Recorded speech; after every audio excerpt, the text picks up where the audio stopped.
हैं पब्लिक समाचार live news और आपके साथ मैं हूं ममता सिंह। तो चलिए शुरुआत करते हैं आज की कुछ खास बड़ी खबर से।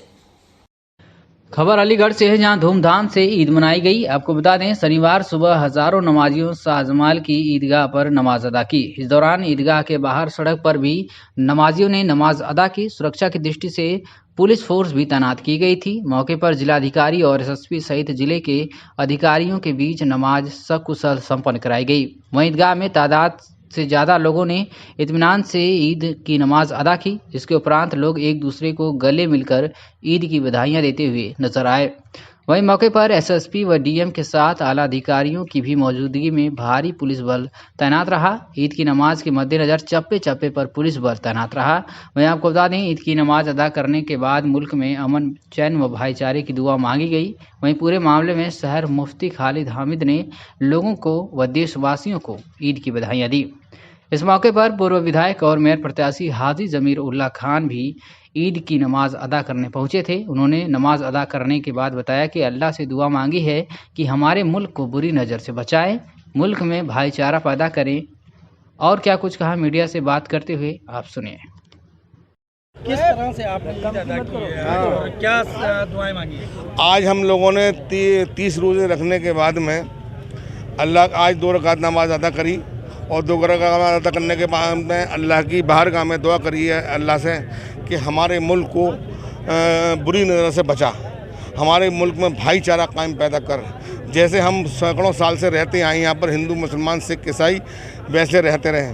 कुछ लोग जो गंदी राजनीति कर रहे हैं उनको निश्तो नाबूद कर दे और हमारे यहाँ जो भी पहले जैसा माहौल था वैसा माहौल कायम कर अल्लाह पाक। और हम लोगों को, हम सब यहाँ पर आज हम लोगों ने यही दुआ की है कि अब हमारे मुल्क में जो बुरे लोग आ गए हैं उनको यहाँ से हटा और जैसा हमारा देश था, जैसे रहते थे हम भाईचारे के साथ।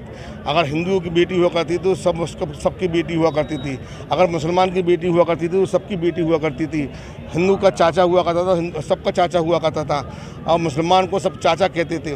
तो जो हमारा भाईचारा था, आज हम लोगों ने ये दुआ करी कि अल्लाह पाक वो वापस कर दे और जो नफ़रत की राजनीति हो रही है उसको निश्तो नाबूद कर दे। यही हमारा आज की ईद की नमाज के बाद दुआ थी हमारी।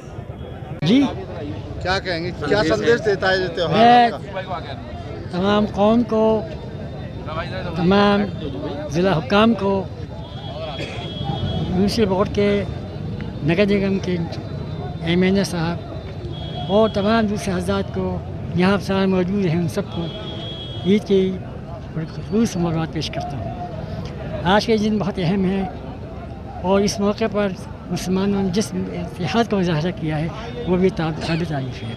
लेकिन ये है कि चूँकि सड़कों पर नमाज़ पढ़ने की आम हालत में इजाज़त नहीं है, इसके बावजूद अगर सड़कों पर लोग आ गए तो मैं माज़रत हूँ, इसलिए कि सड़कों पर नमाज़ होती भी नहीं है, लेकिन मजबूरी की हालत में इजाज़त है। बहरहाल मजबूरी से फ़ायदा न उठाया जाए तो बेहतर होना चाहिए।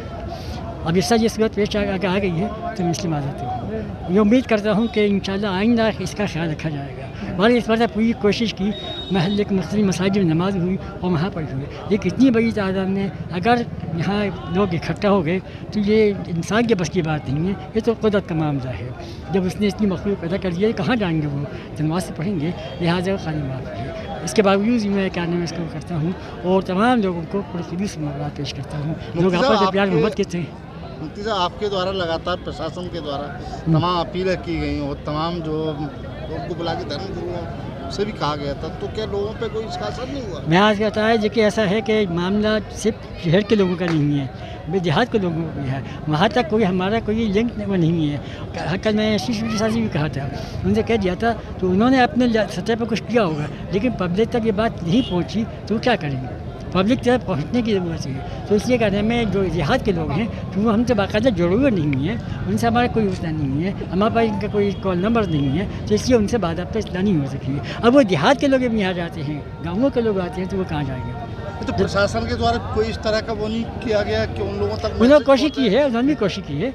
इनसे बात हुई थी अपने स्टेट पर कि हाँ एसपी देहात वगैरह इनको भी कहें कि वो अपने तौर पर पैसे भेजें, लेकिन चूँकि देहातों में जो मस्जिदें हैं तो वहाँ पर ये सही मसला है, या समझ लीजिए कि वहाँ पर नमाज होती नहीं है। क्योंकि जुम्मे की नमाज नहीं होती तो ईद की नमाज कैसे हो जाएगी? तो ये शरी मसला है। अब इस मसले का हमारे ज़िला कौम जानते नहीं हैं। अब वो क्या करें, नमाज तो है, उस साल में 2 मौके आ रहे हैं, एक ईद है ये और एक अजीज आएगी। तो इस मौके पर जो कि बहुत ज़्यादा सवाब मिलता है तो वो सवाब से महरूम रह जाते हैं कि नमाज़ कहाँ पढ़ें। मस्जिद में आते हैं, मस्जिद में भर जाएंगी, ईदगाह में आते हैं, ईदगाहें भर जाएंगी, तो कहाँ नमाज़ पढ़ें। और देहात में ईद जो ईद है वहाँ नमाज होती नहीं है। चलिए तो यहाँ आते शेख का रुख करती है, ये शेख का रुख करते हैं, उन्हें तरखाजी आता है, तो नमाज कहीं तो पढ़ेंगे, इसी वसकों में जाती है। ठीक ना। खबर की अपडेट पाने के लिए आप हमारे चैनल को सब्सक्राइब करें। धन्यवाद।